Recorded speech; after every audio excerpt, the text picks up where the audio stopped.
Joining us is Scott VanderWal, who is the Vice President of the American Farm Bureau Federation, also the State President for the South Dakota Farm Bureau. And Scott, first off, congratulations to the American Farm Bureau celebrating their centennial.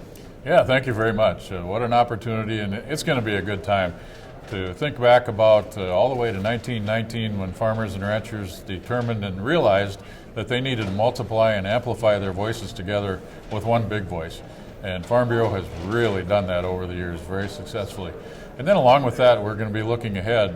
And when you think about the changes we've had the last 20 or 30, maybe 50 years, and think about where we're going to be in 30 or 50 years, how do we remain relevant? How do we do our best to stand up for agriculture and make sure that we're looking out for the interests as everything changes going forward? And one of those issues is obviously the top of the mind, that is getting USMCA across the finish line. Absolutely. Putting on a full court press on that.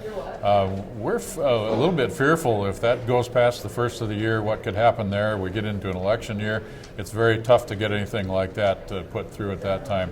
A little bit of good news a week or so ago, Chairman Peterson was quoted as saying that he believes that Speaker Pelosi's goal is to get USMCA passed by the end of the year, whether it's by the end of November or first part of December. That would be a great Christmas present for American agriculture to have that done. Because once we get that done, we're certain of an agreement with our two neighbors, and then we can go to other countries around the world and with the confidence and the credibility that we've done a deal with our neighbors, and then go to these other countries and say, we want to work with you as well, and we're serious about it.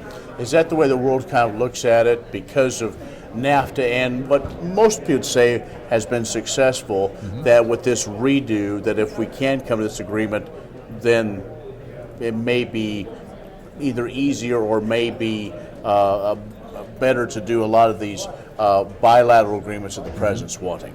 Yeah, and President Trump has said he likes bilateral agreements better. But I think if we can't get that deal with Canada and Mexico finalized, it does take away our credibility a little bit. And it'd be a feather in President Trump's cap to be able to say he finalized that deal. Now, politically, I think there's some people that don't want to give him that victory and that credibility to go along with that. But we're saying, let's put politics aside. We think we've got the votes to do it, both sides of the aisle. Let's do the right thing and just get a bipartisan vote put together and do it. Okay. Scott VanderWal, who is the Vice President of the American Farm Bureau Federation, is joining us. Let's take a break. We'll be back with more in just a moment.